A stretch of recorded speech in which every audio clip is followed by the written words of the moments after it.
খাদিজার সম্পর্কে তোমরা কি জানবা? খাদিজার জীবনের একটা আমলের গল্প তোমাদের শোনাই।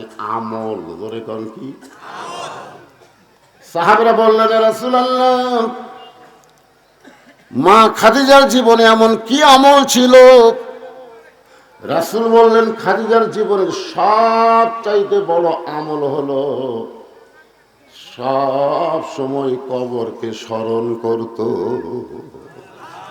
সবচাইতে বড় আমল হলো সব সময়, যে কোনো সময় কবরে যাওয়া লাগবে। আপনাদেরও জীবনের সবচাইতে ভালো আমল হবে যে কোনো মুহূর্তে কবরে যাওয়া লাগবে। রাসূল বলেছেন, তুমি যে নামাজ আদায় করতেছো, তুমি যদি মনে করো এটাই আমার জীবনের শেষ নামাজ, তাহলে ঘড়ি ধরে তুমি নামাজ আদায় করবা না। জোরে কোন কথা ঠিক কিনা? বারবার খালি ঘড়ি দেখে, বারবার। এর আসল কয়টায়? কয় চারটেই। আর কয় মিনিট রে? এখনো 5 মিনিট। এই 5 মিনিটের মধ্যে 6 বার ঘড়ি দিচ্ছে, 6 বার। ঘড়ি দেখে ওর পাশের লোককে বলে, ভাই আর কয় মিনিট আছে? আরো 2 মিনিট। হ্যাঁ, ঘড়ি উঠতেছি না। আপনি জানেন ওই নামাজ আপনার জীবনের শেষ নামাজ, আর হয়তো নামাজ পড়ার হায়াত নাই। এখানে যে আপনারা এসেছেন, এখান থেকে বাড়ি পর্যন্ত ফিরে যাওয়ার পারবেন তার কোনো গ্যারান্টি নাই। কিন্তু আপনারা যে কবরে যাবেন এটা সত্য। কি নিয়ে যাবেন? ওই যে একজন গায়ক পাইনি, কিন্তু যেদিন ডাক পড়িবে, কিন্তু যেদিন ডাক পড়িবে কবর মাঝে যাইতে, জোগাড় কিছু করছো বন্ধু তার মাঝে বিছাইতে। ডানে কবর বামে কবর, নিচে কবর আছে যে, ওপর দিকে চাইয়া দেখো বাঁশের ছাউনি দিছে কে। এমন আজব দিবে রে ভাই, সবাই বলেন, এমন আজব দিবে রে ভাই কবরের ওই মাটিতে, গলা ফেটে রক্ত ঝরবে চিৎকারের ওই চোটেতে। লক্ষ টাকা খরচ করে করছো বালা খানা, হীরামণি মুক্তা দিয়া পালঙ্গের সামানা। একটু শোনেন, সমস্ত সাহাবী বলতেছে, ইয়া রাসূলুল্লাহ, মা খাদিজার জীবনের সবচাইতে ভালো আমল কি? রাসূল বললেন, জীবনের সবচাইতে গুরুত্বপূর্ণ আমল হলো যে কোনো সময় মৃত্যুবরণ করবে, যে কোনো সময় মৃত্যুবরণ করবে। আজকে আমরা ফাঁসির আসামি নিয়ে টেনশন করি, অমুকের ফাঁসি হলো, অমুকের ফাঁসি হবে, কিন্তু আমি নিজে মরবো এই নিয়ে আমার কোনো টেনশন নেই। ঠিক না? এখন পেপারে পড়তেছে, হ্যাঁ অমুকের ফাঁসি হলো, 2 কান্দের 2 ফেরেশতা কয়, শয়তান অমুকের ফাঁসি হলো, পড়িস না, তুরই মৃত্যু হল। ফাঁসির তারিখ আছে রে, মরার কোনো তারিখ নাই। ধরে খান কথা ঠিক কিনা? ফাঁসির তারিখ নাই যে অমুক তারিখে রাত 12:30টায় ফাঁসি দেওয়া হবে। মরার আগে তওবা তাফসীর, কোরআন তেলাওয়াত, নামাজ, কান্নাকাটি যা করার সব করছে। যখন ফাঁসির দড়ি গলায় দিচ্ছে তখন কলেমা শাহাদত পড়তে পড়তে তার ফাঁসি কার্যকর হচ্ছে। রাসূল বলেছেন, কোন ব্যক্তি সারা জীবন যদি পাপ করে, মরার সময় কলমা কইতে কইতে যদি মারা যায়, এক কলেমার উসিলায় 8টা জান্নাতের দরজা আল্লাহ তার জন্য খুলে দেয়। আর যারা আমরা মরম, আমরা যারা মরার আসামি, আমাদের কলমার গ্যারান্টি আছে? এই যে R15 হুন্ডা চলাই সব এই করছে, ট্রাকের সাথে মরছে রে, ও কে মরছে।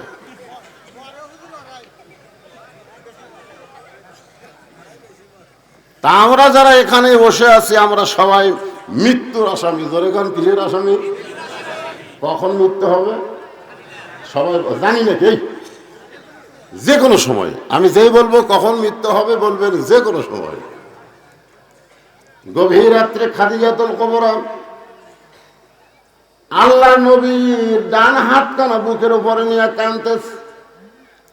রাসূল বলে, খাদিজা কান্দার কারণ কি? বলে, কান্দার কারণ হলো আপনি না ঘুমাইলে আমি কোনোদিন ঘুমাই না। ওগো নবী, আপনি যখনই ঘুমান, আপনি ঘুমানোর পরে আমি খাদিজা ঘুমাই। সুবহানাল্লাহ।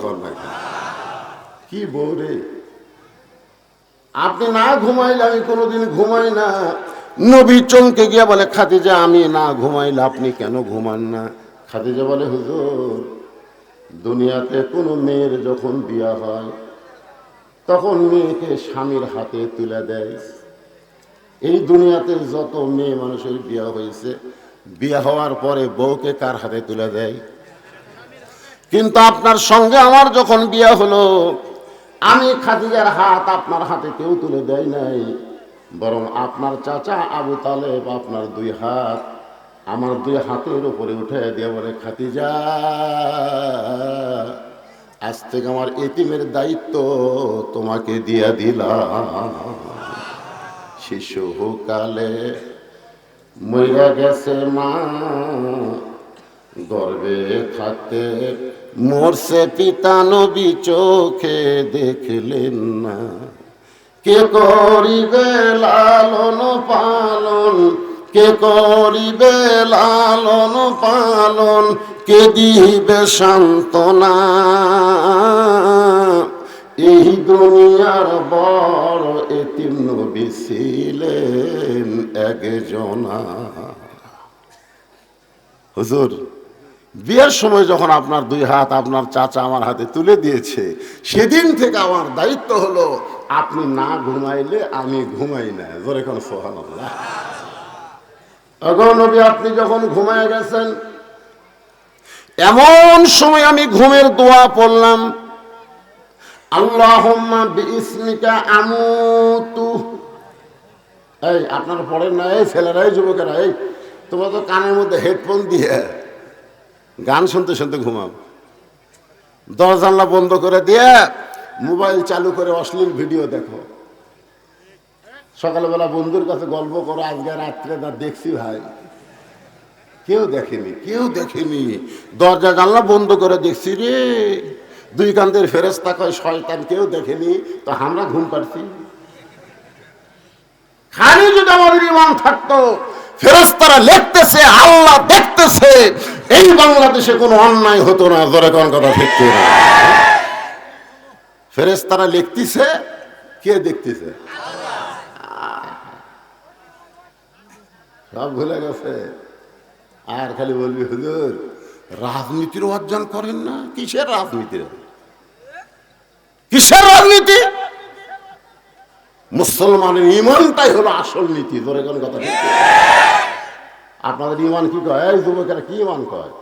দাদা মরছে, বাপ আছে, তারপর আমি লাইনে আছি। কি আগে মরবে এটা জানা নাই বা জান? একটু মনোযোগ দিয়ে শোনেন। বিস্মিকা আমুতু শব্দ যখন উল্লেখ করেছে, মা খাদিজা বলতেছে, আমি অন্ধকার কবরকে দেখতে পাই। আপনি বলেছেন সর্বশেষে যেই ব্যক্তি কবরে যাবে, ওই কবরের ঘরে তাকে 50,000 বছর থাকা লাগবে। সর্বশেষে যেই ব্যক্তি কবরে যাবে, কয় বছর? যেই কবরে কোনো আলো নাই, যেই কবরে কোনো বালিশ নাই, যেই কবরে কোনো খেতা নাই, যেই কবরে কোনো চাদর নাই, যেই কবরে কোনো সঙ্গী নাই, ওই অন্ধকার কবরে 50,000 বছর কেমনে থাকবো, এই চিন্তায় আমার চোখে ঘুম ধরে না। সবসময় চোখ দর দর করে পানি পড়ে। সঙ্গে সঙ্গে আল্লাহর নবী খাদিজার কপালে একটা চুমা দিলেন। সুবহানাল্লাহ। আল্লাহ রাসূল বলেছেন, তোমাদের বিবির কপালে তোমরা যদি একটা চুমা দাও, তোমাদের আমল নামায় একটা উমরা হজের সওয়াব হবে। সুবহানাল্লাহ। কারা করলো? যারা বিয়ে করেনি তারা।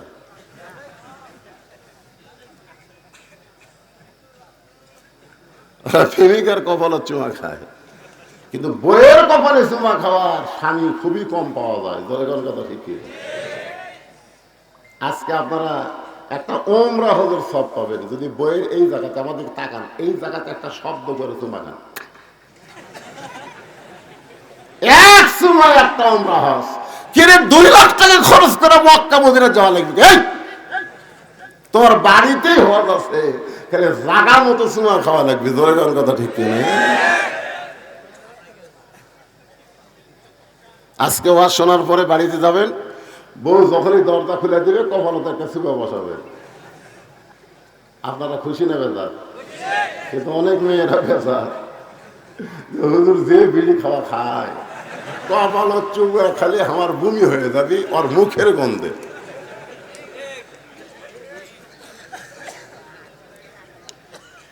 এই জন্য যারা বিড়ি খান চুমা খাওয়ার আগে বড়ই পাতা চাবাবেন। ধরে কোন কি পাতা? একটা গান আছে, বড়ই পাতার গরম জলে সোয়া মশারির তলে। মানুষ মইরা গেলে ওই মানুষকে যখন গোসল করানো হবে তখন বড়ই পাতা দিয়া গরম পানি করা লাগবে। ধরে কোন ঠিক কিনা? বড়ই পাতা আপনি চাবাবেন, আপনার মুখের দুর্গন্ধ আল্লাহ দূর করে দিবে। সোরাল্লাহ ধরে কোন না কে? এটা নবীর সময় থেকে হয়ে আসতেছে, আজকের কথা না। আল্লাহর বান্দার একটু মনোযোগ দেন।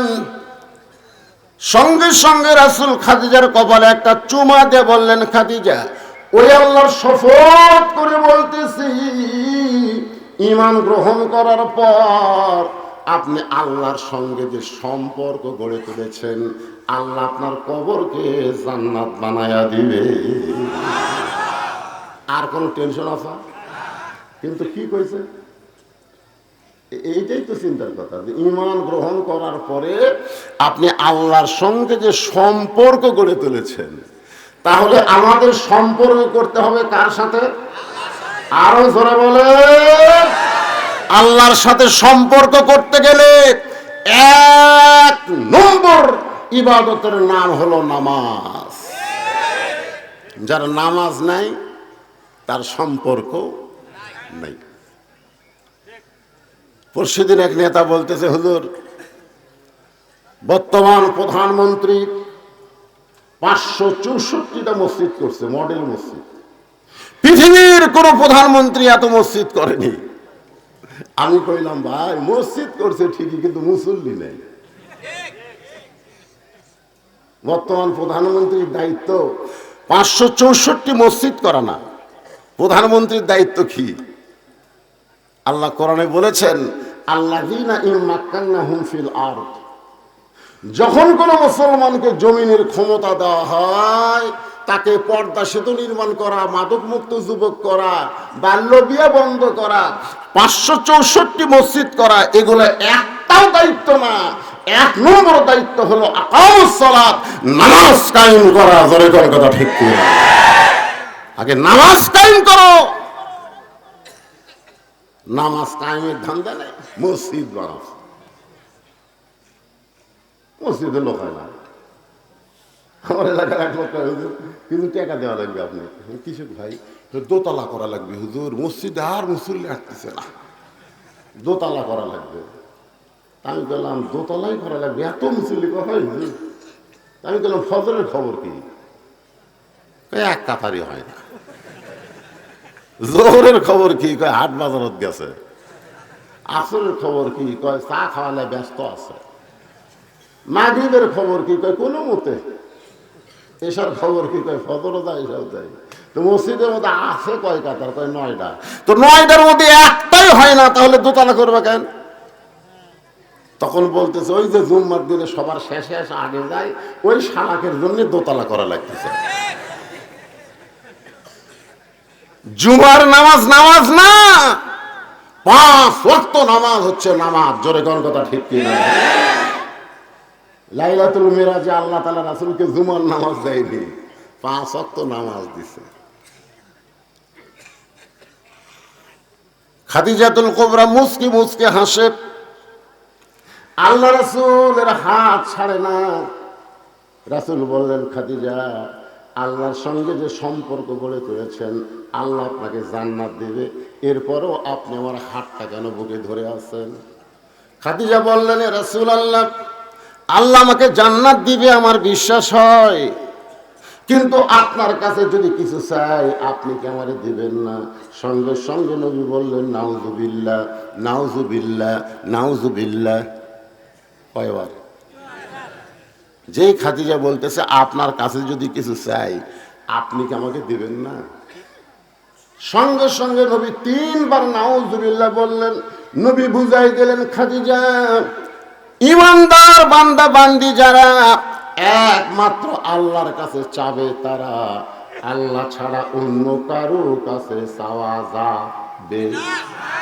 তাহলে যারা বলতেছে আমার দয়াল বাবার দরবারেতে কেউ ফিরে না খালি হাতে, আমি শুনলাম আপনাদের পাশে ভেগুরিয়া নাই, এই ভেগুরিয়া এক বক্তার দাওয়াত দিচ্ছে, যেই বক্তা সরাসরি শিরক করেছে।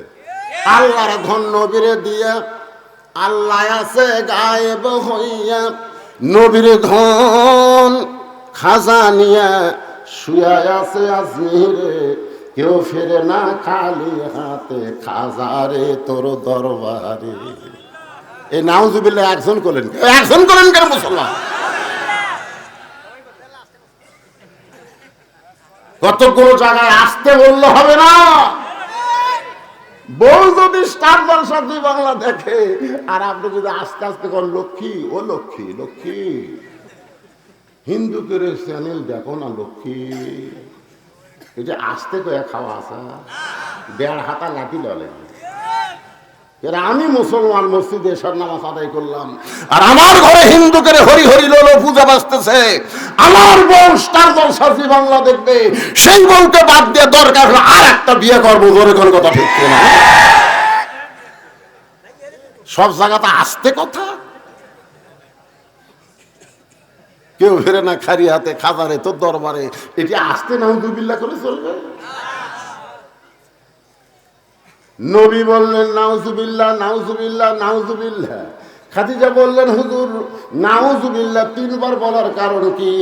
আল্লাহর নবী বললেন, আল্লাহ ছাড়া ইয়া কানা বুধু পড়েন, ইয়া কানা বুধু ও ইয়া কানাস্তাঈন। আমরা ইবাদত করি কার? তাহলে আমরা চাবো কার কাছে? খাদিজা বললেন, হুজুর আমি আপনার কাছে যে 3টা জিনিস চাইব, সেই 3টা জিনিস যদি আল্লাহ দিবার না পারে তাহলে চাইয়া লাভ কি? আমি যে 3টা জিনিস আপনার কাছে চাবো, কয়টা? সেই 3টা জিনিস যদি আল্লাহ দিবার না পারে তাহলে আমি চাইয়া কি হবে? রাসূল চমকে উঠছে, কে আল্লাহ দিবার পারবি না, এইরকম চাওয়া কি আছে? খাদিজা বললেন, হুজুর মনে করেন আপনার সাথে আমার বিয়ে হয়নি, গভীর রাত্রে তাহাজ্জুদ করে আমি বলতেছি, আল্লাহ আমার পেটে তো একটা বাচ্চা দাও। আপনি বলেন তো আল্লাহ কি আমার পেটত বাচ্চা দিবি? রাসূল বললেন, আল্লাহ দিবার পারবি কিন্তু দিবি না। একজনকে আল্লাহ দিয়া বিপদত পড়ছিল, তার নাম হলো মরিয়ম। ধরেন তার নাম কি? আইরে বিপদ। সমস্ত জনগণ জাকারিয়া আলাইহিস সালামকে ধরছে। এই জাকারিয়া আলাইহিস সালাম কিন্তু মরিয়মের আপন খালু, তারপরে সন্দেহ করে বলতেছে, এই জাকারিয়া মারছে দৌড়। আল্লাহ কয়, জাকারিয়া দৌড় এসে আল্লাহ কাম করলে তুমি আর পিটন খামো আমি। মরিয়মের পেটে বাচ্চা কে দিছে? আরো জোরে আল্লাহ বলে, জাকারিয়া সাক্ষী থাক, কিয়ামত পর্যন্ত আর কোনদিন কোন নারীর পেটে স্বামী ছাড়া বাচ্চা হবে না। এজন্য 14 ফেব্রুয়ারি ভ্যালেন্টাইন ডে, বিয়ার আগে অনেকের পেটে বাচ্চা আসে। কেউ যদি বলে তোর ফেরত বাচ্চাকে, আল্লাহ দিছে। ওই সেই দিন থেকে ঘোষণা হয়ে গেল, কিয়ামত পর্যন্ত কোন মেয়ের পেটে স্বামী ছাড়া বাচ্চা হবে? ইয়া রাসূলুল্লাহ, আমি আপনার কাছে যা চাই তা যদি আল্লাহর না থাকে তাহলে আল্লাহ কেমনে দিবে? নবী চমকে বলে, খাদিজা আল্লাহর নাই এ কথা বলাই চলবে না। খাদিজা বলতেছে, হুজুর আপনিও জানেন আমিও জানি আল্লাহর বাপ নাই। আল্লাহর নাই এ কথা বলা যাবে না। তাহলে আল্লাহর বাপ আছে, আল্লাহর মৃত্যু আছে, আল্লাহর বউ আছে, আল্লাহর ছোল আছে, তো অনেক কিছুই তো আল্লাহর নাই। নবী বললেন, খাদিজা এখন বলো কি চাও আমার কাছে? বলে, স্বামী হিসাবে আপনার কাছে আমার 1 নম্বর দাবি হলো, আমি যখন মরে যাব ওই গাড়ে হীরার ভিতরে আপনি যে জুব্বা পরা অবস্থায় কোরআনের প্রথম 5টা আয়াত না আয়াত 5টা আয়াত, এই কোরআনের প্রথম 5টা আয়াত কিন্তু নাজিল হয়েছে। প্রথম শব্দ হলো ইকরা। পড়েন, ইকরা বিইসমি রাব্বিকাল্লাযী খালাক খালাকাল ইনসানা মিন আলাক। ওই জুব্বাটা আপনি যত্ন করে রাইখা দিছেন, ওই গাড়ি হীরা থেকে আসার পর ওই জুব্বার কোনোদিন আপনি পরেন নাই। আমার বড় আশা ওই জুব্বাটুকু আমার কাফনের কাপড় দিয়া দিবে। আমার 2 নম্বর চাহিদা হলো, আমি মরে যাওয়ার পর আমার দেহখানা আপনি নিজের হাতে কবরের ঘরে নামায় দিবেন। আমার 3 নম্বর চাওয়া হলো, কবরে মাটি দেওয়ার পরে সবাই যখন চলে যাবে এমন সময় 2টা ফেরেশতা কবরের মধ্যে আল্লাহ পাঠায় দিবে। আমরা কবরে গেলে আমাদের কবরে 2টা ফেরেশতা আসবে। ধরে কোন কয়টা? কি করবি? প্রথম প্রশ্ন হবি, তুই কোন দল? মান রব্বুকা। ফেরেশতা আসিয়া যখন জিজ্ঞাসা করিবে, দিন কি তোমার মাবুদকে, বা তখন কি বলিবে?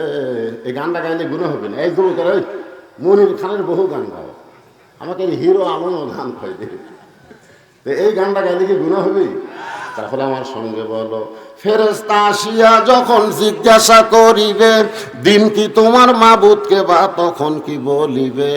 আল্লাহ বিনে নাই রে মাবুদ। সবাই বলেন, আল্লাহ বিনে নাই রে মাবুদ। জবানে তাই বলো রে বলো মুখে, আল্লাহ রাসূল সবে বলো। মুনকির নাকির 3টা প্রশ্ন করবে, আমি উত্তর দিবার পারবো না, আমার পক্ষ থেকে আপনাকে উত্তর দেওয়া লাগবে। সঙ্গে সঙ্গে নবী খাদিজার কপালে আর একটা চুমাতে বলে, খাদিজা ওই আল্লাহর শপথ করে বলতেছি, আমার আগে যদি আপনার মৃত্যু হয় তাহলে আপনার 3টা চাওয়াই আমি পুরা করব ইনশাআল্লাহ। কি বলছে? না না, তার আগে কি বলছে? আমার আগে যদি আপনার মৃত্যু হয়। এখান থেকে বোঝা গেল কে কখন মরবে এটা আল্লাহর নবীও, কিন্তু আমাদের মধ্যে কিছু লোক জানে না, খাড়া হওয়ার পারে না, ঠিক মতো দাঁড়াবার পারে না, 2জন মাজা ধরে থাকে, তারপরও হাত দিয়ে ডাকে আর খেলা হবি খেলা হবি। আরে পাগলা, 5 তলা তুঠে 1.5 লাখ টাকার খাট, 12,000 টাকার কম্বল পৌষ মাসের দিনে ওরে তামানে দিয়ে কয়, আমার বাড়ি আমার ঘর, আমাকে নামাইকে, আমাকে নামানোর কেউ নাই। 2 কান্দে 2 ফেরেশতাকে আল্লাহ কি কইল? ওইটা আমার বাড়ি আমার ঘর, আমাকে নামাইকে, এ কথা কি ঠিক? আল্লাহ বলতেছে, একটু ধৈর্য ধর, একটু ধৈর্য ধর, জনগণক নামান লাগবে না। রাত 3টার সময় একটা ভূমিকম্প হচ্ছে। ধরে কোন কি কম্প? ওই এত ফোর্সে নামছে যে কম্বলের মধ্যে লঙ্গি খুলে আছে, ওটাও পড়ার টাইম পাইনি। ফেরেশতাকে আল্লাহ নামাইলা তাই করে ন্যাংটা করে নামাইলা। মানুষের কোনো অহংকার করার সুযোগ নাই। যারা মৃত্যু পথযাত্রী, যে কোনো সময় মৃত্যু হবে, তাদের অহংকারী কোনো কথা বলা যাবে না। ধরে কোন কথা ঠিক কোনো অহংকার চলবে না। রেজাল্ট করিম কাউসারি ভোগ হয়ে গেছে, 2টার দিকে আসবে, দুধ গরম করে থো, একই সাথে ওয়াজ, একই থানায় রেলকুচি, আমি এক সাইডও এক সাইডে। আমার কয় ভাই আপনি কয়টায় উঠবেন? আমি বললাম 10টায় উঠবো। আপনি কয়টায় উঠবেন? কই 10টার দিকে। কড্ডার মোড়ে গিয়ে কিন্তু একসাথে চা খাবো। আমি ওয়াজ শেষ করে মোবাইল আমার বাজলো, রেজাল্ট করি না কাউসারি কল থেকে, মোবাইল থেকে কল করছে। আমি সালাম দিয়ে বললাম ভাইজান আপনি কি টেস্ট থেকে নামছেন? ইতিমধ্যে তার সাহাবী বলতেছে হুজুর এনায়েতপুর হাসপাতালে মারা গেছে। অহংকার করে পাও ফেলা। একটু মনোযোগ দিয়ে শুনবেন। আল্লাহর নবী বললেন আমার আগে যদি আপনার মৃত্যু হয় তাহলে আপনার 3টা চাওয়াই আমি পুরা করব। এই কথার দ্বারা নবী বুঝাই দিলেন কে কখন মরবে এটা আল্লাহর নবীও জানে না।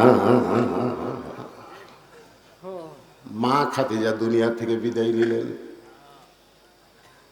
দুনিয়া থেকে বিদায় নেওয়ার পরে নবী তাকায় দেখে খাদিজার পেট থেকে 4টা মেয়ে। জোরে কোন কয় মেয়ে? আপনারা মেয়েগুলার নাম জানেন?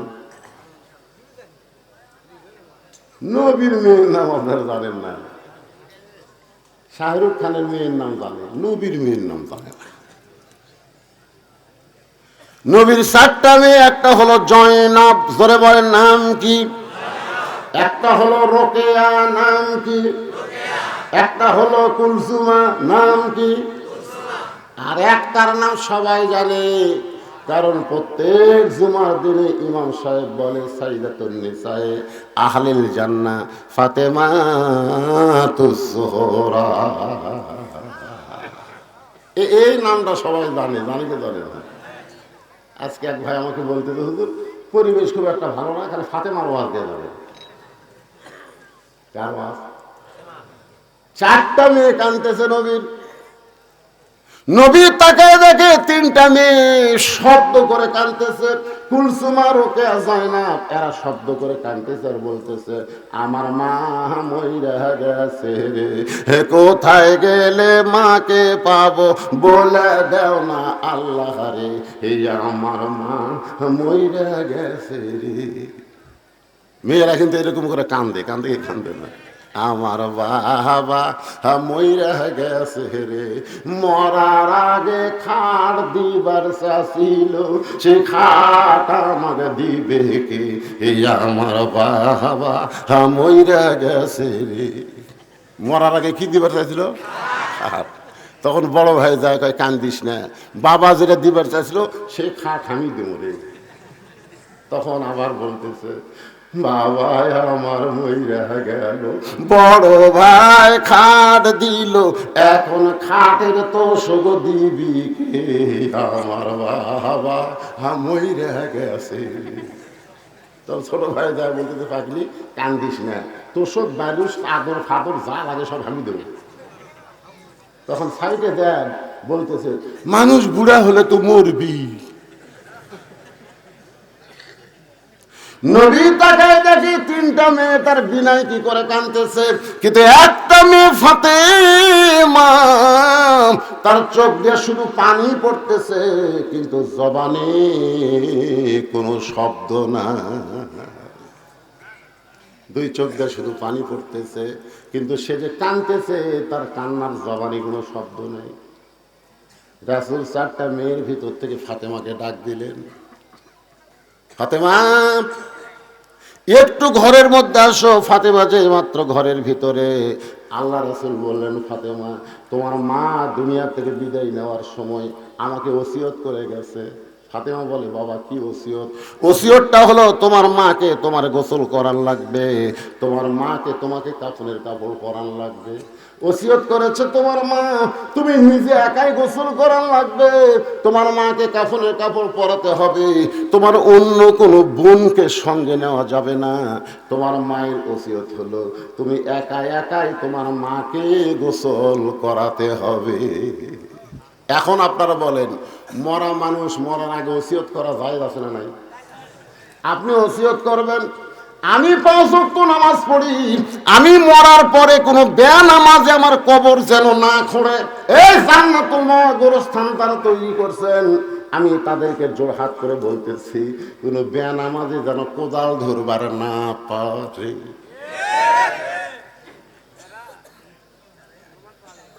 কি শালারা এক ওয়াক্ত নামাজ পড়ে না, ওরা যায় কবর খুঁড়তেছে। খালি কবর খুঁড়তেছে না, জানেন কবর খোঁড়ার জন্য এক প্যাকেট সিগারেটও নিছে।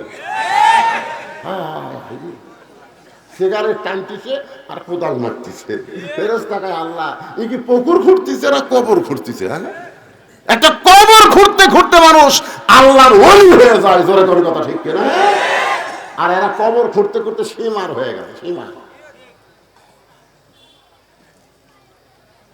আমি এক জানাজানি ইমামতি করছি, ইতিমধ্যে দুইজন তো হুজুর আমরা কবর খুললাম আর আমার কোনো বাদ দিয়ে আপনি জানাজা বললেন।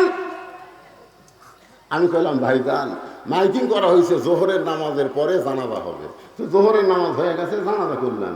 তোমরা কি জোহরের নামাজ পড়ছো? আমরা জোহরের নামাজ না পড়ি, কিন্তু জানাজা পড়বো। চা পাত খালি জুতা দিয়ে রাখতে মারা যায়। জোহরের নামাজ পড়িস নি, তোর কিসের জানাজা? জানাজা হলো ফরজে কিফায়া, সবাইকে আদায় করা লাগবে না। গ্রামের 10 জন জানাজা পড়ে কবর দিলেই জানাজা হয়ে যাবে, কিন্তু 5 ওয়াক্ত নামাজ হলো ফরজে আইন, এটা একজন মুসলমান বাদ দিবার পারবে না। আরে ঠিক ঠিক করতেছি, ডুবে গেলা। এই নামাজ ধরা লাগবে কখন? নামাজ ধরা লাগবে কখন রে? বুড়া হলে 7 বছর বয়স থেকে নামাজের তালিম দেওয়া লাগবে, আর 10 বছর থেকে ঘাড় ধরে মসজিদে দিয়ে দেওয়া লাগবে। জোরে জোরে কথা দেখতে না।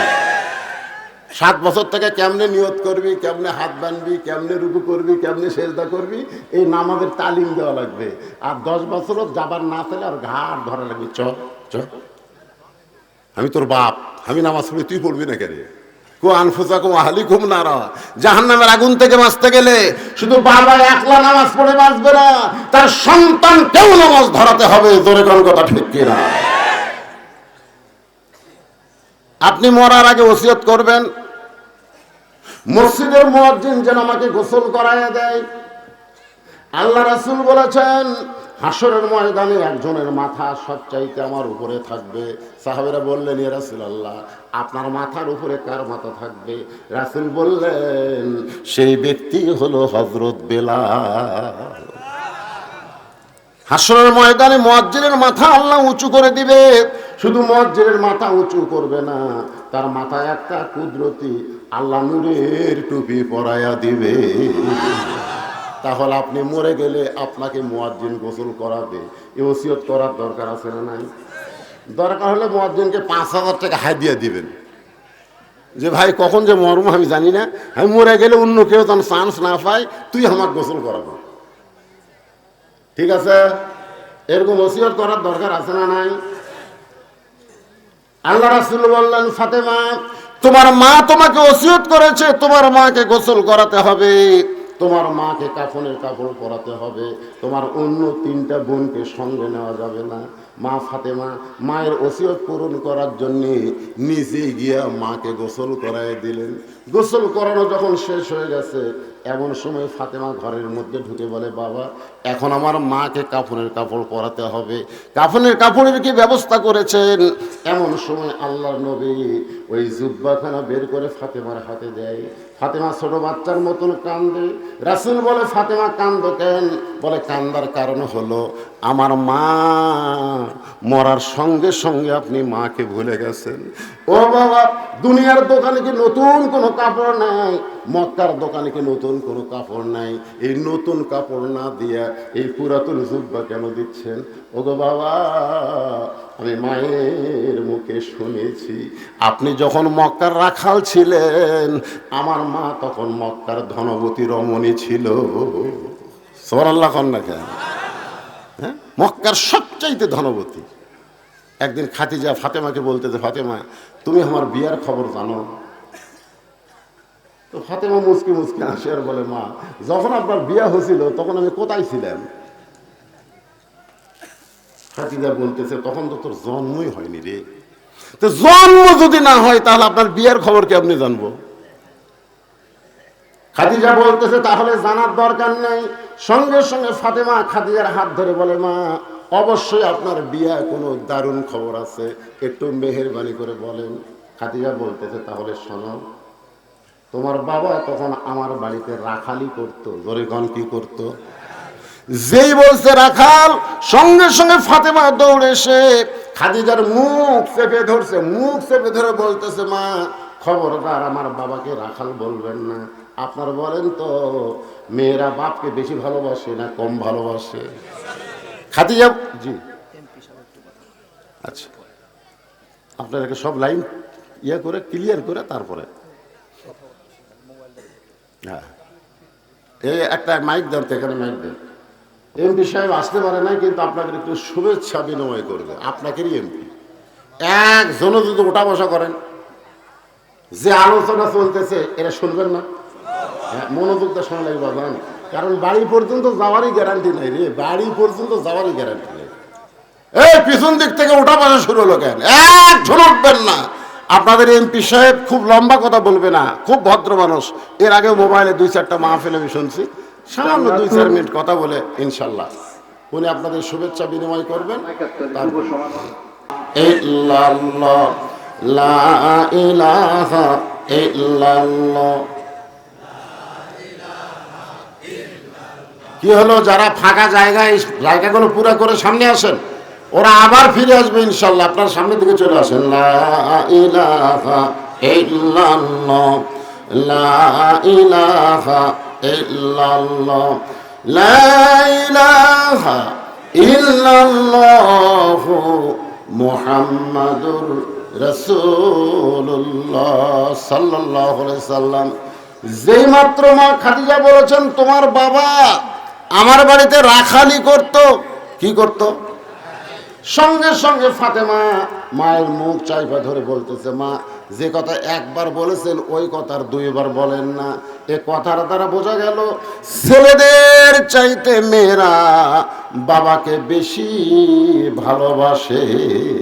সোনাল্লাহ না, কে ভালোবাসে, ছেলে না মেয়ে? আপনাকে তো ছেলে মেয়ে আছে, কিন্তু আমার তো আল্লাহ ছেলে দেয়, খালি মেয়ে। তা আমার কাছে মেয়েরা যখন টাকা চায়, জানেন, আমি একটা সামান্য পারিবারিক কথা বলি। আমার মেয়ে 3টা ঘরের মধ্যে ঢোকে ওরা মাথা নিচু করে দাঁড়িয়ে থাকে। আমি বললাম, মা কি খবর? তা বলছে, আপনি যদি বুঝা থাকেন। তা আমি 3 জনকে 300 টাকা দিলাম, দিয়ে বললাম, মা হলো? ওরা চলে যাচ্ছে, মা হলো, সেটা আপনার বিবেচনা। তখন আরো 200 টাকা দিই, ওরা হাসতে হাসতে চলে যায়। আমি আমার ভাইকে বললাম, ভাই তোমার তো ছেলে মেয়ে 2টাই আছে, তো ছেলেরা যখন টাকা চায় তখন কিভাবে চায়? তোমাকে সরাসরি টাকার কথা কয় না, ঘরত এসে খাড়া হয়ে থাকে। তখন আমার ভাই রাগ করে বলতেছে, শালার লাগবে 100-1000।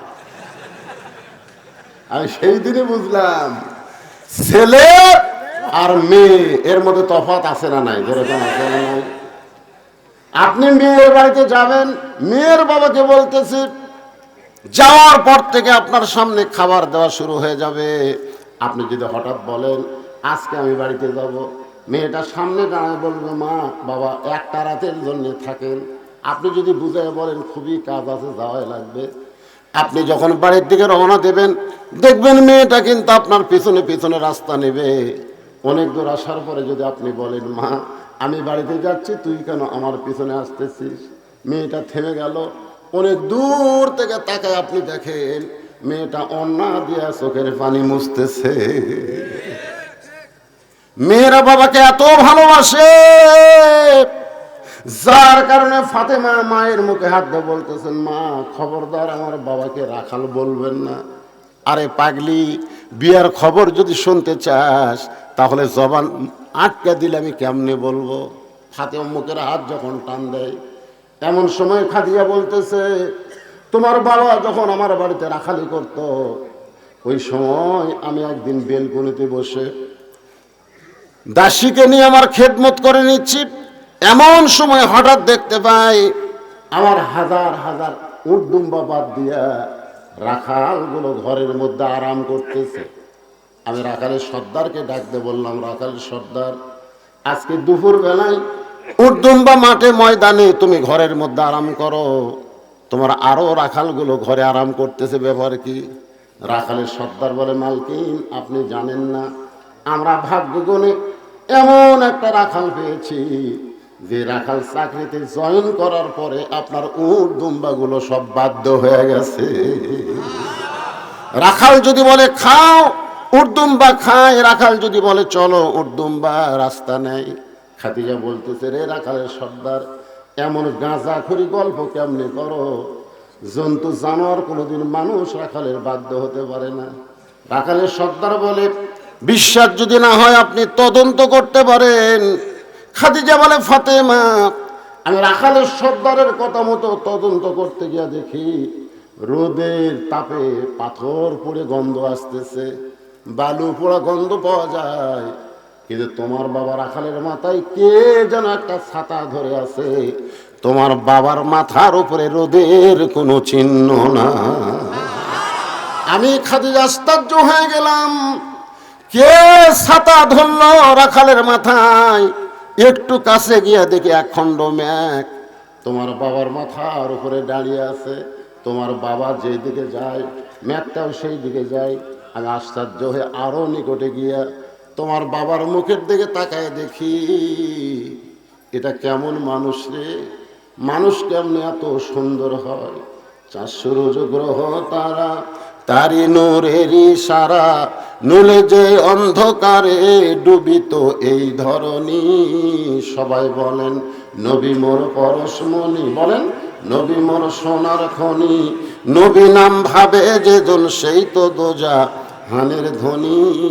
সে নামে সুর ধরিয়া পাখি যায় গান করিয়া, সে নামে সুর ধরিয়া পাখি যায় গান করিয়া।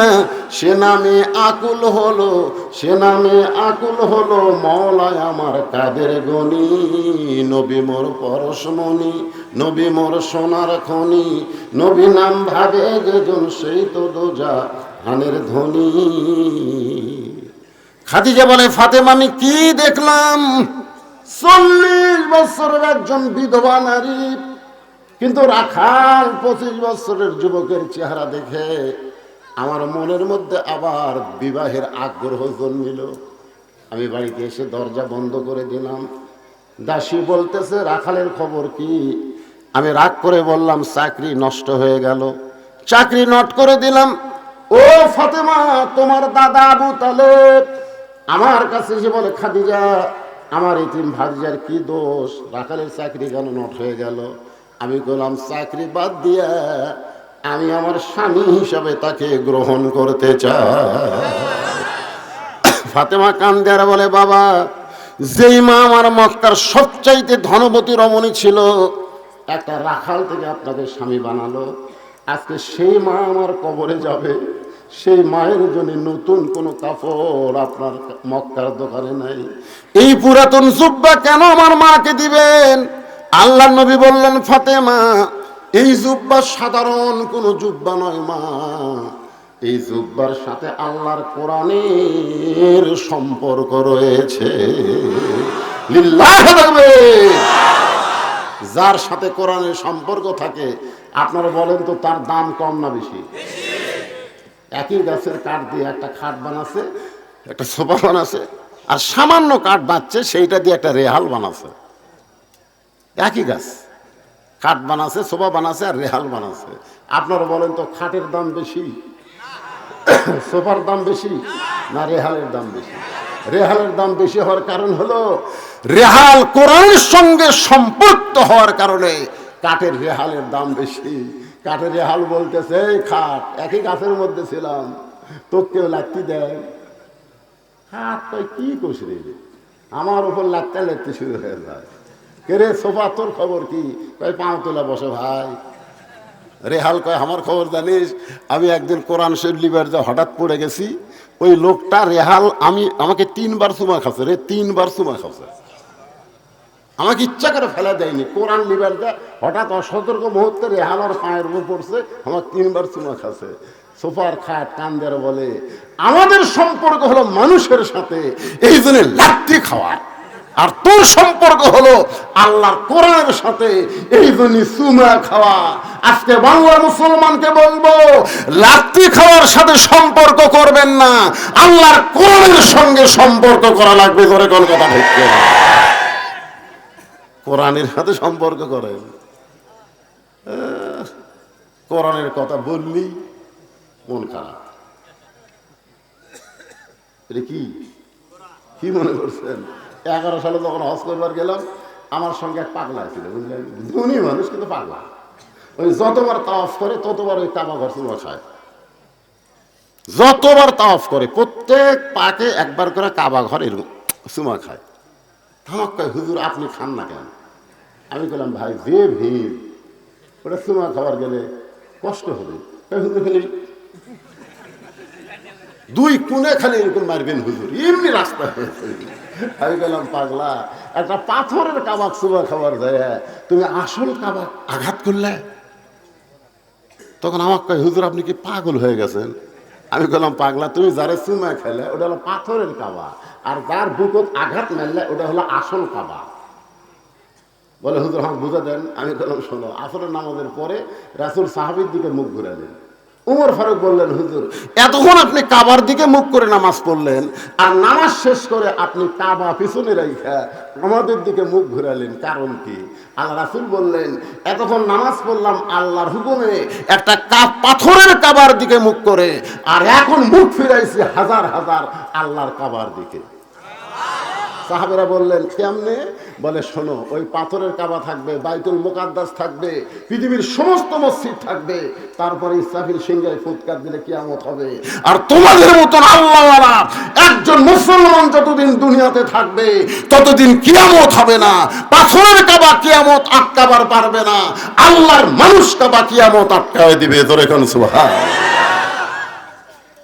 আমি কইলাম, ভাই তুমি ওই কাবার চুমা না খায়া এই কোরআন শরীফ একটা চুমা খাও, পারবেন? পারবেন? অত সোজা নয়, এটা ধরবার গেলেও ঠেলা আছে। এখানে আল্লাহ বলেছে, লা ইয়ামাসসুহু ইল্লাল মুতাহহারুন। ততক্ষণ পর্যন্ত স্পর্শ করবার পারবা না যতক্ষণ পর্যন্ত তুমি পবিত্র না হবা। এটা এমন একটা কিতাব রে পাগলারা, যেটা ধরবার গেলে পবিত্র হয়ে ধরা লাগবে। জোরে কোন কথা ঠিক? আজকে মাদ্রাসার যায় দেখবেন 7 বছরের বাচ্চা কি করতেছে সকালবেলা,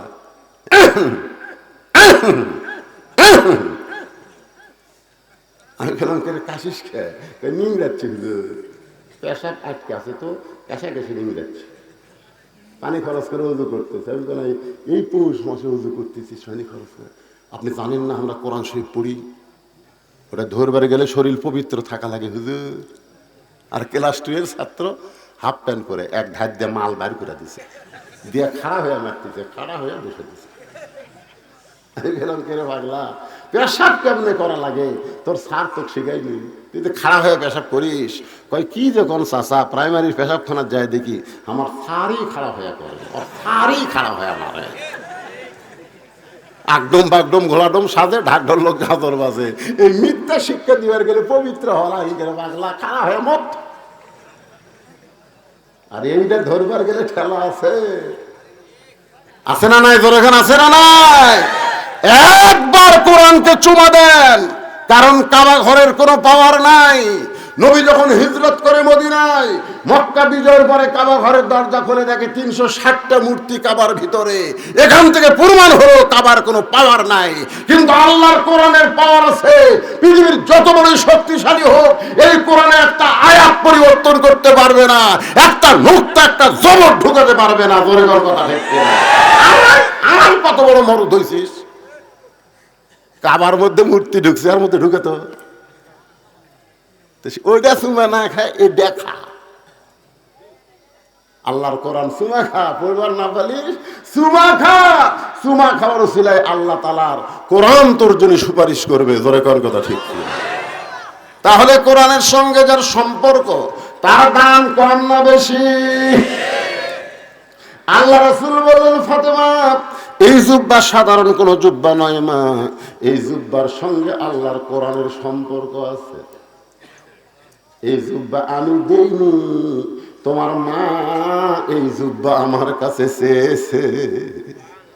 সঙ্গে সঙ্গে ফাতেমা ওই জুব্বাখানা নিয়ে আমার মাকে পরাতে গেলেন। মা খাদিজাকে জুব্বাখানা পরানোর জন্য রওনা দিলেন। নবী আমার পিছনে পিছনে, আর ফাতেমা সামনে সামনে। সুবহানাল্লাহ। আল্লাহ কোরআনে বলেছেন, আমার নবী যখন হাঁটবে, নবীর সামনে কেউ যাবার পারবে না। কিন্তু ফাতেমা যখন হাঁটতেছে, নবী ইচ্ছা করে ফাতেমার পিছনে হাঁটতেছে। কি জন্যে? নবী যখন হাঁটবে, আল্লাহ কোরআনে বলেছে, আমার নবী যখন হাঁটবে, নবীর সামনে কেউ যাবার পারবে না। কোরআনে আছে না নাই? নবী যখন কথা বলবে, নবীর মুখের উপর কথা কেউ বলতে পারবে না। কিন্তু যখন মা খাদিজাকে কাফনের কাপড় ফাতেমা পরাতে যাচ্ছে, ফাতেমার সামনে সামনে, নবী পিছনে পিছনে হাঁটতেছে। জোরে কোন সুবহানাল্লাহ। কারণ মাকে যিনি কাপড় পরাবার যাচ্ছে, তিনি হলেন আবার নবীর মা। জোরে কোন সুবহানাল্লাহ।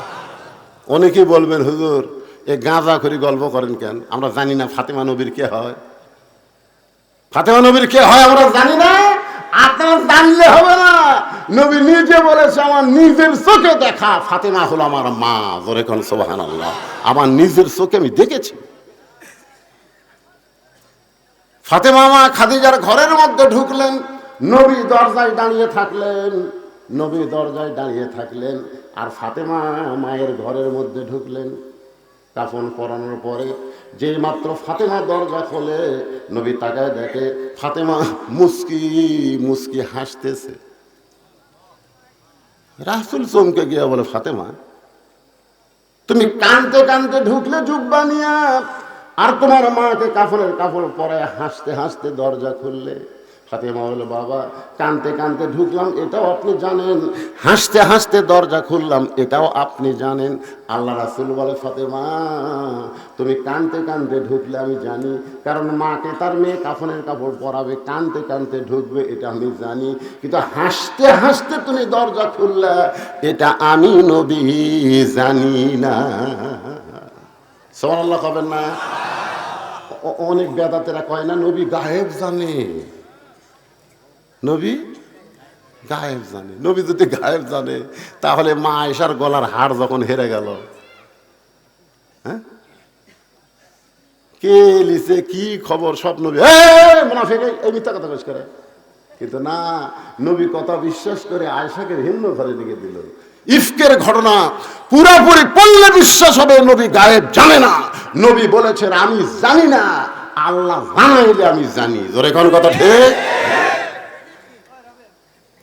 আমরা মাগরিব এবং ফজরের নামাজের পরে পড়ি, আপনারা পড়েন কিনা? হুয়াল্লাহুল্লাযী পড়েন, হুয়াল্লাহুল্লাযী লা ইলাহা ইল্লাহু আলিমুল গায়বি ওয়াশ শাহাদাতি হুয়ার রাহমানুর রহিম। এই আয়াতের মাধ্যমে আপনি কি বুঝাইলেন? গায়েবের মালিককে। আরো জোরে। আপনাদের পাইকারতুলি এলাকায় এরকম কিছু ভণ্ড নাই? আর বাবা বলে গায়েব জানে। বাবা একটু মনোযোগ দিয়ে শুনবেন। আল্লাহ রাসূল বললেন, ফাতেমা কাঁদতে কাঁদতে তুমি ঢুকলে এটা আমি জানি। কি জন্য জানি? কারণ মেয়ে তার মাকে কাফনের কাপড় পরাবে, অবশ্যই কাঁদবে। জোরে কোন ঠিক কিনা? কিন্তু হাসতে হাসতে দরজা খুললে এটা আমি জানি না। ফাতেমা বলে, বাবা আপনি যদি জানতে চান তাহলে আপনি বসেন। সুবহানাল্লাহ। বাবা কি জন্য হাসতে হাসতে দরজা খুললাম এটা যদি আপনি জানতে চান তাহলে আপনি বসেন। আপনি এখন শ্রোতা আর আমি ফাতেমা হব বক্তা। কে রে সুবহানাল্লাহ জোরে কর না। ফাতেমা কি বলতেছে? আপনি বসেন। হাসতে হাসতে দরজা খুললাম কেন জানেন না তো বসেন। এখন ফাতেমা বলবে কি জন্য হাসতে হাসতে দরজা খুললো, নবী শুনবে। আচ্ছা আপনারা যারা এখানে বসে আছেন আপনারা শুনবেন না? কি জন্য ফাতেমা হাসতে হাসতে দরজা খুললো? নবী শোনার জন্য বসেছে রে। সেই মায়ের নাম কি? ফাতেমা। ধরে বলেন নাম কি? ফাতেমা। আলী বলতেছে দোয়া কবুল হয়েছে, তা কান্দো কেন? বলে কি দোয়া কবুল হয়েছে শুনবেন না? বলে আবার কি দোয়া? বলে আল্লাহ কবুল করেছে, পর্দার মধ্যে আমার মৃত্যু দিবে। আলী হাসি আর কয়, পাগলি রে, সারা জীবন পর্দা করলে পর্দার মধ্যে মরবা, তাহলে আবার কান্দার কারণ কি? ফাতেমা বলে, স্বামী গো, আমার সেই মৃত্যুটা কবে হবে সেইটাকে জানেন না। আলী মুসকে মুসকে হাসি আর বলে, ফাতেমা, মৃত্যুর কথা কেউ বলতে পারবে না। হযরত আলী কি জ্ঞানী কম না বেশি? হ্যাঁ, বেশি জ্ঞানী হওয়ার কারণে বলতো, ফাতেমা, কে কখন মরবে এটা দুনিয়ার কেউ বলতে পারে না। ফাতেমা বলে, স্বামী গো, আল্লাহ যদি আমাকে জানায়, আল্লাহ পাক আমাকে জানাইছে আজকে গভীর রাত্রে ফাতেমার মৃত্যু হবে। জি আলী দাঁড়ায় ছিল, বিবির মৃত্যুর কথা শুনে মাটিতে পড়ে গেল। ফাতেমা আস্তে করে স্বামীর মাথাটা উরাতের উপরে নিয়ে মুসকি মুসকি হাসতেছে, সুবহানাল্লাহ। মরে যাবে গভীর রাত্রে, সেই ফাতেমা হাসতেছে। আলী বলে, ফাতেমা, গভীর রাত্রে মৃত্যুবরণ করবার তুমি হাসতেছো? ফাতেমা বলে, স্বামী গো, হাসার কারণ হলো এই দুনিয়া থাকার জায়গা না। যতই বিল্ডিং করো, বাড়ি করো, যতই কিছু করো, এই দুনিয়া থাকার জায়গা না। এই দুনিয়া হলো আসলে যাইতে হবে। আপনাদের কি ধারণা, থাকবেন না যাবেন? হ্যাঁ, যে সুন্দর করে ডেকোরেশন করছেন, ঘাড় কাজ করে দেখা লাগতেছে কয় তল। যাওয়ার কথা মনে আছে? ফাতেমা বলে, স্বামী গো, আমি চলে যাওয়ার পর আমার 3টা চাওয়া পুরা করবেন। 1 নম্বর চাওয়া হলো গভীর রাত্রে আমাকে দাফন করবেন। আমি রাত্রেবেলা মরবো, দিনের বেলা কবর দিলে আমার পর্দার খেলাফ হয়ে যাবে। সুবহানাল্লাহ।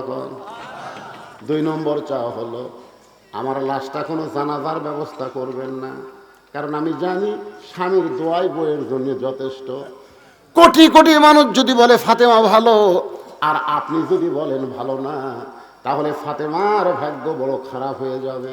আর দুনিয়ার সব মানুষ যদি বলে নবীর মেয়ে ফাতেমা খারাপ, আর আপনি যদি বলেন আমার বউ ভালো, এক স্বামীর সার্টিফিকেটে ফাতেমার 8টা জান্নাতের দরজা খুলে গেল।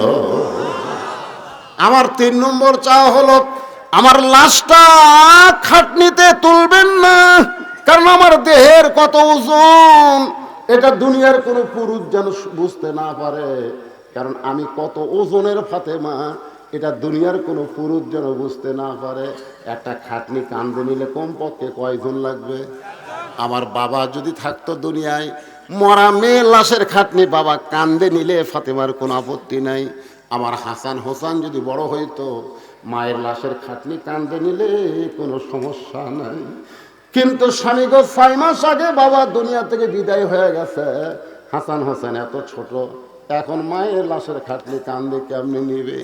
আপনি আমার লাশটা কান্দে করে নিয়ে, কারণ আপনি জানেন ফাতেমার ওজন কত, আপনি জানেন ফাতেমার খবর কি, দাফন করবে। গভীর রাত্রে হযরত আলী দাফন করার পরে আল্লাহ বলতেছে, জোরে কোন কাজ, ও মাবুদ, তোমার বান্দি ফাতেমা সারা জীবন পর্দার মধ্যে ছিল, কষ্টের মধ্যে থাকার পরও স্বামীরে কষ্ট দেয় নাই। আমি আলী খুশি হয়ে তাকে দাফন করলাম, তুই ফাতেমাকে কবুল করে নাও। এ কথা বলার সাথে সাথে তাকায় দেখে সামনে কয়েকটা পুরাতন কবর দেখা যায়। এইমাত্র ফাতেমার কবর দিয়েছে হযরত আলী, সেই নতুন কবর নাই, পুরাতন কবর। পুরাতন কবর, নতুন কবর কোথায় গেল?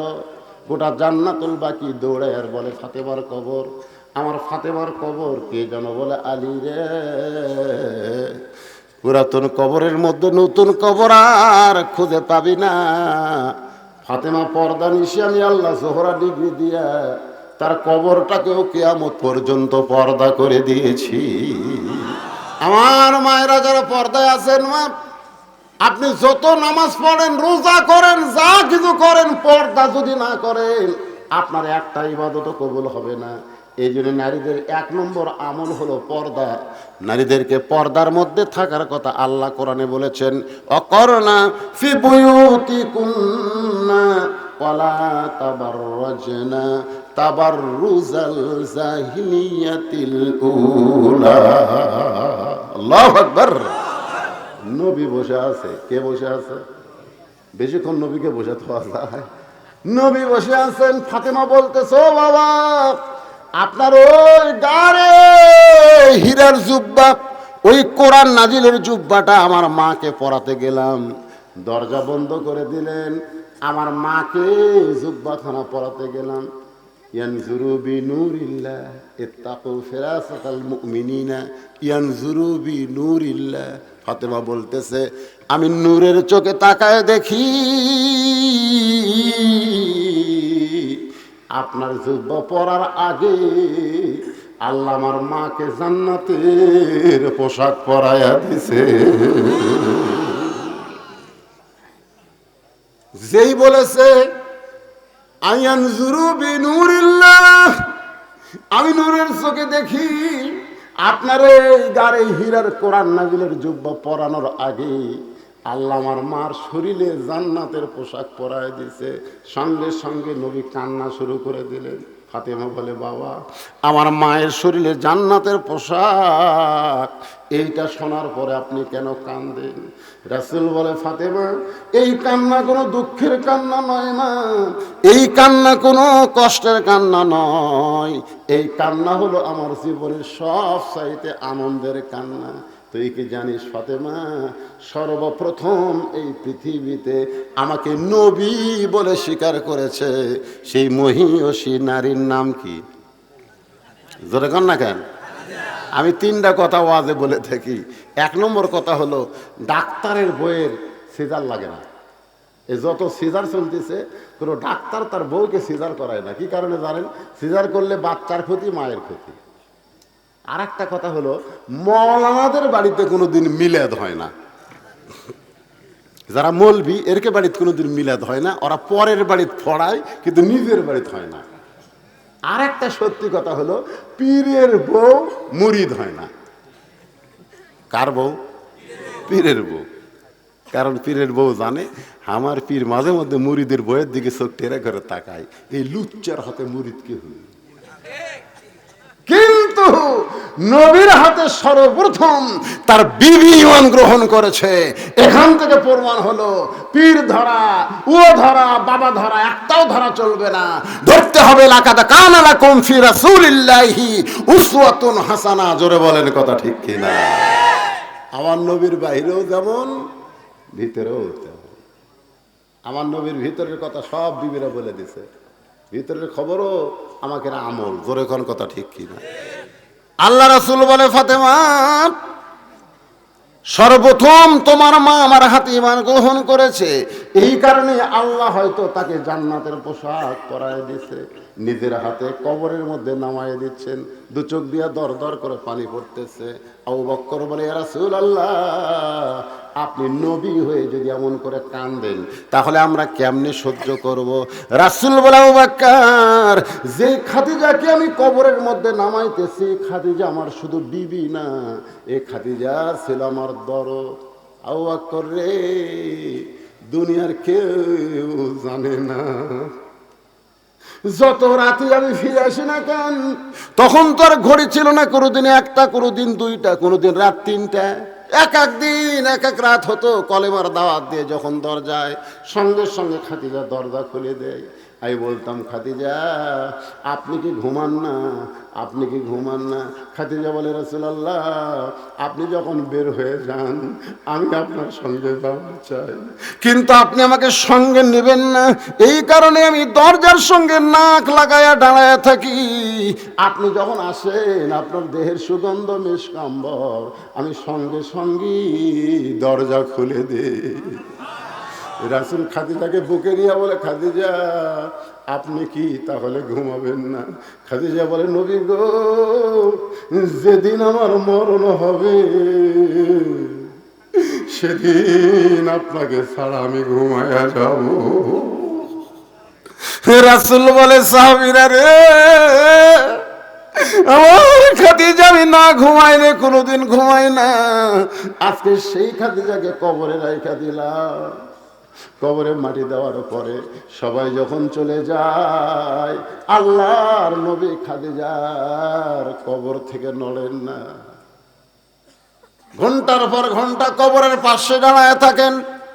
মুনকির নাকিরের 3টা প্রশ্নের উত্তর খাদিজা দিবার পারবে না, খাদিজার পক্ষে আল্লাহর নবী দিবে।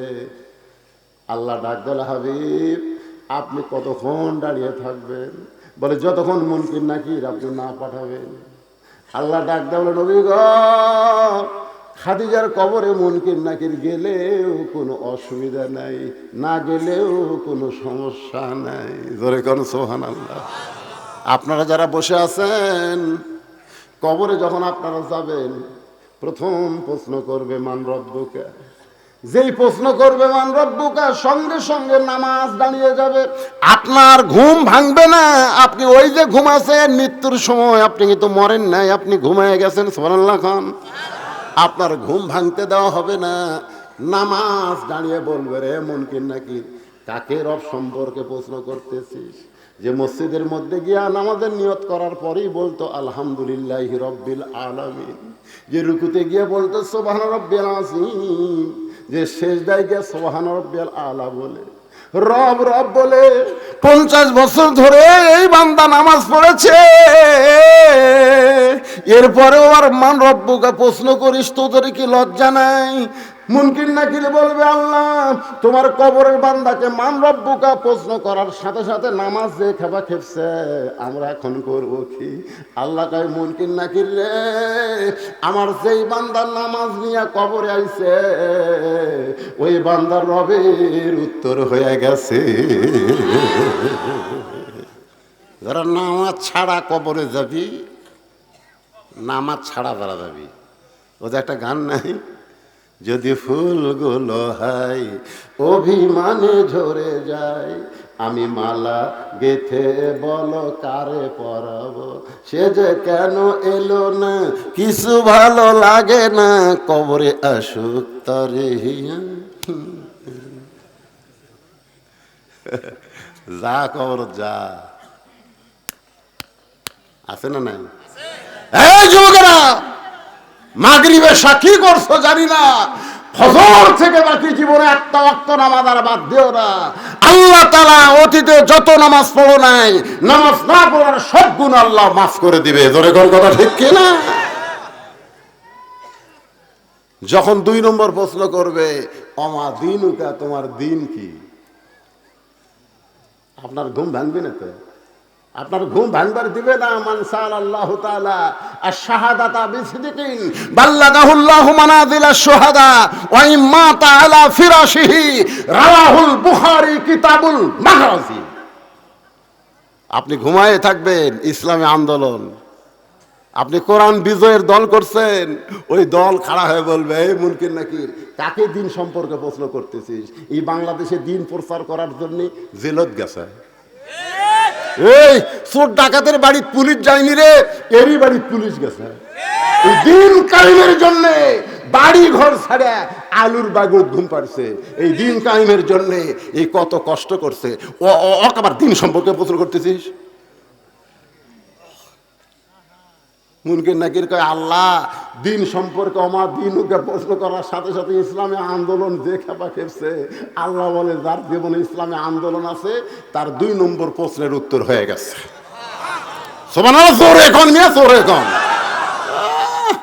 শুয়ে শুয়ে ভাত খায় আর আমার কোনো টেনশন নেই। টেনশন নাই। এটা আবার কিসের নলডাঙ্গা থানার 88?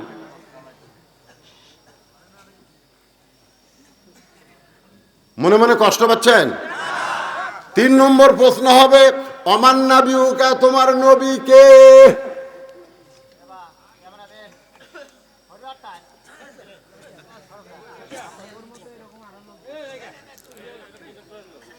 তিন নম্বর প্রশ্ন করছে, অমান নাবিউকা, তোমার নবী কে?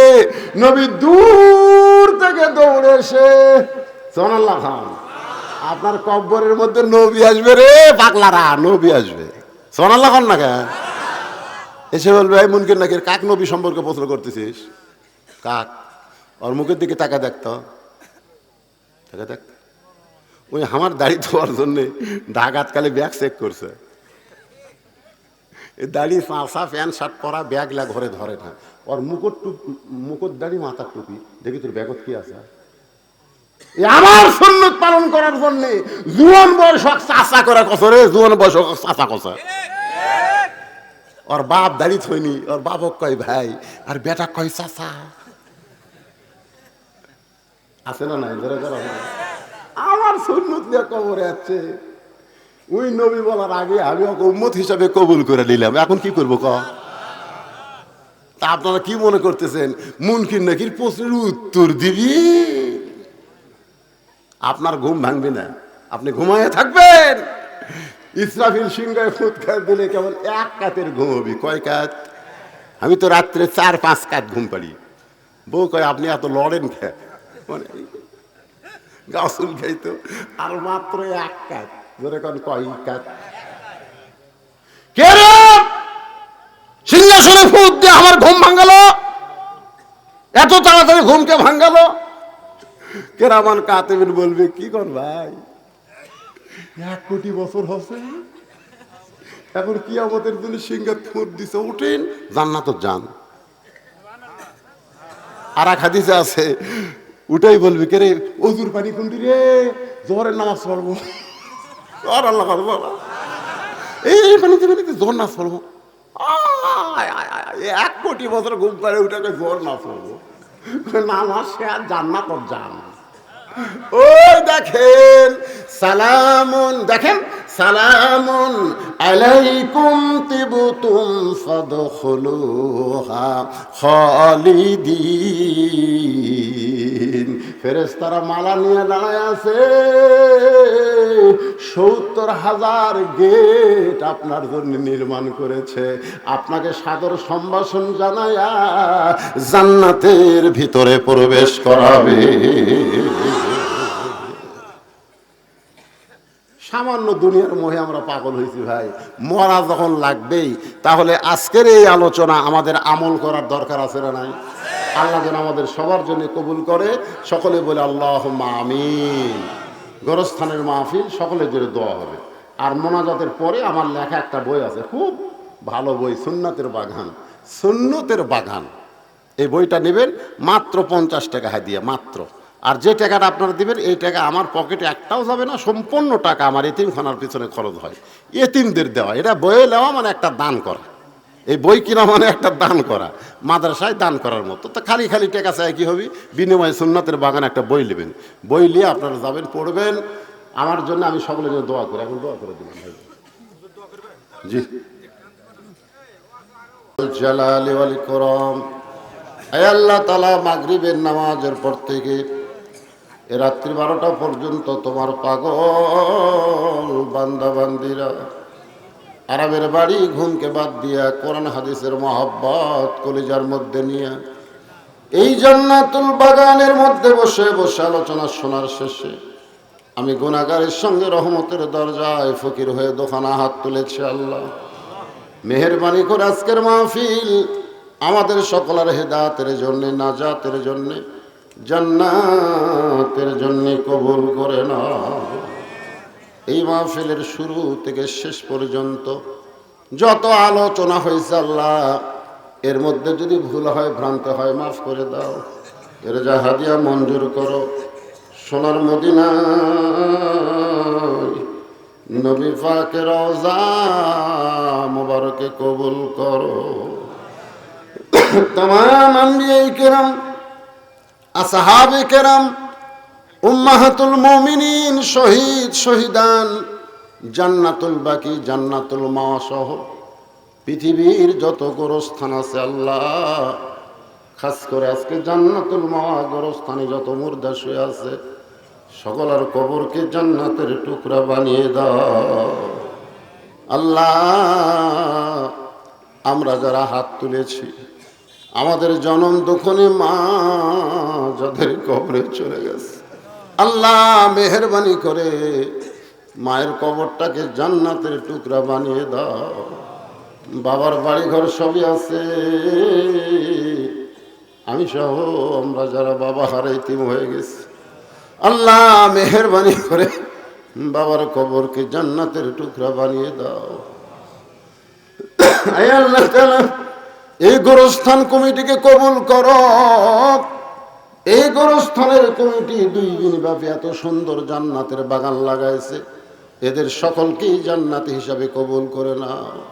আল্লাহ, সম্মানিত সভাপতি শহীদুল ইসলাম ভাইয়ের বাসায় ছিলাম, আল্লাহ এত সুন্দর মেহমানদারি করলো।